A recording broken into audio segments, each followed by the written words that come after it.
বন্ধুরা WBSSC group C এবং group ডির তোমাদের এডিট উইন্ডো ওপেন হচ্ছে। আজকে থেকে তোমরা তোমাদের যে এডিট সেই এডিট অপশনকে পেয়ে যাবে।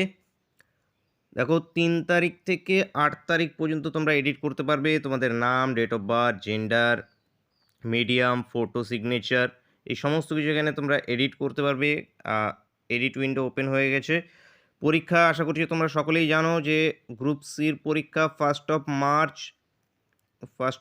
গ্রুপ সি এবং 8 মার্চ গ্রুপ ডির পরীক্ষা। তো সময় এখনও হাতের মধ্যে আছে, তো ভালোভাবে প্রিপেয়ার্ড হও। মক টেস্টের যে ক্লাসগুলো হচ্ছে সেগুলো রেগুলার অবশ্যই অ্যাটেন্ড করবে। আগে যে ক্লাসগুলো হয়ে গেছে প্লেলিস্ট করা আছে সেগুলোকে অবশ্যই দেখে নেবে। চ্যানেলকে অবশ্যই সাবস্ক্রাইব করে নেবে। তো এডিট উইন্ডোর আমি লিঙ্ক তোমাদের ডিসক্রিপশনে দিয়ে দেবো, সেখান থেকে সরাসরি গিয়ে এখান থেকে একবার তোমরা করে নিতে পারবে।